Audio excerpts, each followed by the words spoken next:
এই পর্যায়ে আহ্বান জানাচ্ছি আজকের এই ছায়া সংসদের মাননীয় বিরোধী নেতা মোহাম্মদ আব্দুল্লাহ আল মামুনকে তার বক্তব্য প্রদান করবার জন্য। মাননীয় স্পিকার, আপনাকে অসংখ্য ধন্যবাদ। আজকে আমরা অধীর আগ্রহে অপেক্ষা করছিলাম সরকারি দলের প্রধানমন্ত্রী উনি আজকের এই বিষয়টির কি সংজ্ঞায়ন করে থাকেন, কিন্তু খুব দুঃখজনকভাবে বলতে হচ্ছে উনি একটি প্রপঞ্চের কোনো ধরনের সংজ্ঞায়ন করে যাননি।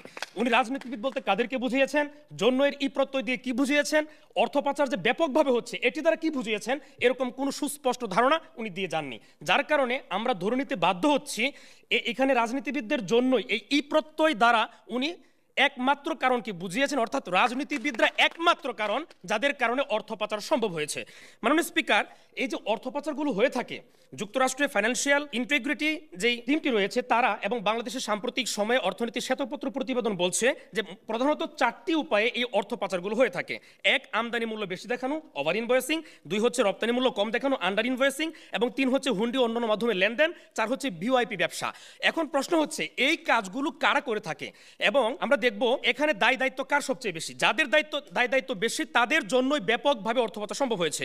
আমদানি, রপ্তানি, ভিওআইপি ব্যবসা এগুলো আসলে ব্যবসায়ীদের কাজ, আর এগুলো দেখভাল করা, যে কোনো অসঙ্গতিতে প্রয়োজনীয় ব্যবস্থা গ্রহণ করা রাষ্ট্রীয় প্রতিষ্ঠানসমূহের কাজ। কিন্তু রাষ্ট্রীয় প্রতিষ্ঠানসমূহ যেমন Dudok, Bangladesh financial intelligence unit, CID, NBR, এরা কি তাদের দায়িত্ব পালন করছে না। যদি করতো তাহলে কিন্তু ব্যাপকভাবে অর্থ পাচার কখনোই সম্ভব হতো না, বরং তারা নিজেরাই সীমাহীন লুটপাট, অর্থ পাচারে জড়িত হয়েছে। মাননীয় স্পিকার, একটি বিষয় কিন্তু খুব পরিষ্কার করা দরকার, হাসিনা কিন্তু একা একা ফেসিস্ট হয়ে উঠতে পারতো না।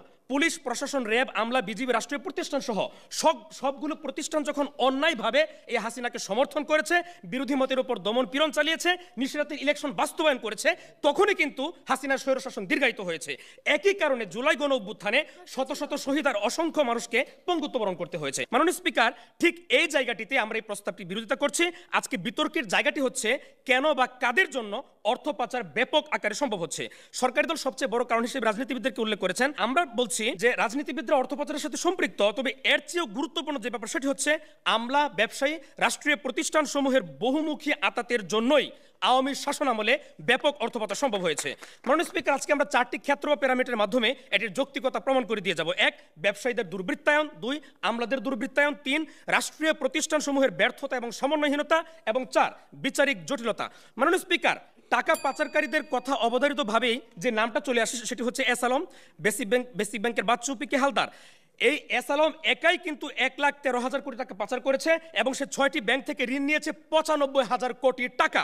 আমাদের প্রশ্ন হচ্ছে রাষ্ট্রীয় প্রতিষ্ঠানগুলো এদেরকে ধরেনি, ইনভেস্টিগেশন করেনি। আমরা যখন উল্টো গণমাধ্যমগুলো ইনভেস্টিগেশন করা শুরু করেছে তখন কেন্দ্রীয় ব্যাংক তারা নোটিশ জারি করে এই ইনভেস্টিগেশন বন্ধ করে বলেছে যে আপনারা কোনো ইনভেস্টিগেশন করতে পারবেন না, শুধুমাত্র রাষ্ট্রীয় প্রতিষ্ঠান সমূহ ছাড়া।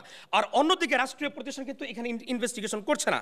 অপরদিকে মাননীয় স্পিকার, আমরা যদি দেখি আমলাদের ব্যাপারটা, এই যে ধুরন্ধর শেয়াল, ভাতের হোটেলের হারুন, ডিবি হারুন এবং বেনজির আহমেদ, তারা কি করেছে?